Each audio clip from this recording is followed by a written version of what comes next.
Good day, everybody, and welcome to another edition of the Military and Foreign Affairs Network. I am your host, the voice of reason. Today, I wanted to talk about the fleeing of Ukraine. So there has been a tremendous amount of people who have simply left Ukraine. Quite literally, millions of people have departed Ukraine.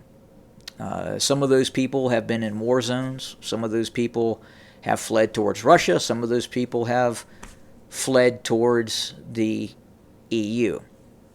Now, specifically, what's interesting is there are several content providers on YouTube that started their channel reporting on information that was happening in the war from Ukraine. There were actually segments where certain individuals would go very close to what had been battle zones not too long ago and directly report it from those locales. As the war has continued, and we believe there has been increased conscription, and if you are a fighting age male, it is very likely at some point you are going to have to report for duty inside of Ukraine. Now, are you going to be a combat soldier? Are you in condition to fight on the front lines? Well, maybe not. But that doesn't mean that you could not serve in some other capacity away from the front line. Now, with that being said, obviously, it's just not the front lines that become unsafe in modern war. And it does appear that under the auspice of protecting one's family, or who knows, some of these content providers have decided to flee Ukraine, depart Ukraine, however you would call it. Now, many of these persons who have left Ukraine are not women, are not children, but they are fighting age males. They have departed. So my question is this: what happens after the war? Does the Ukrainian state allow these individuals back into Ukraine if they believe, if the Ukrainian state believes that these individuals departed Ukraine because they did not want to be drafted into the military? They left because they were avoiding military service. What happens then?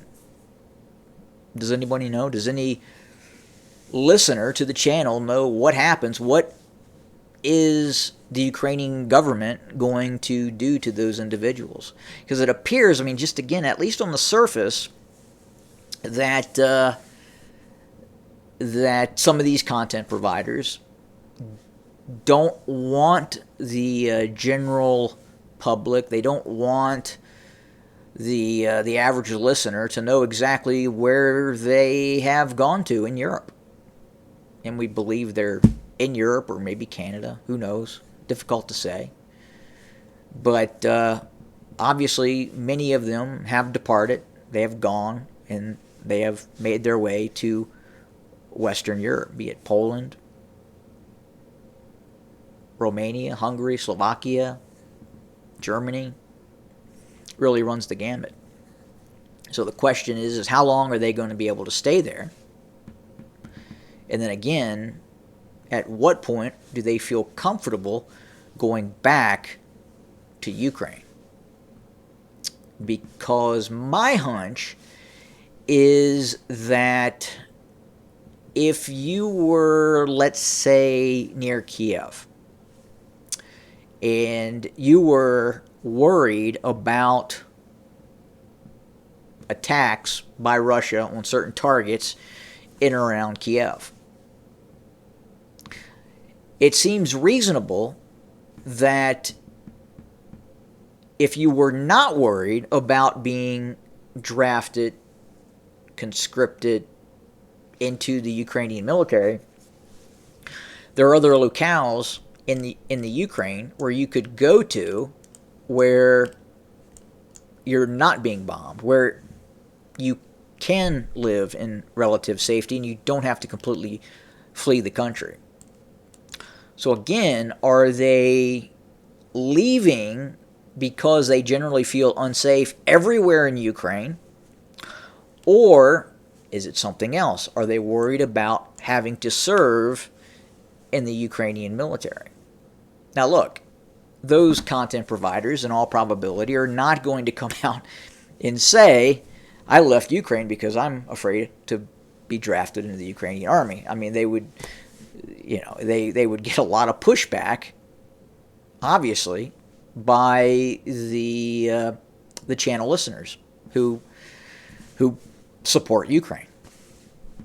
And many of these folks who support those pro-Ukrainian channels, I mean, I get it. You see the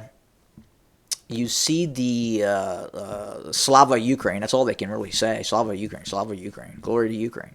I mean, that's it. That's about as far as the intellectual conversation goes. Slava Ukraine. Okay, buddy. Got it. Understand. Thank you. Nothing to see here. Anyway, it's just interesting. So again, these Ukrainians who are living elsewhere,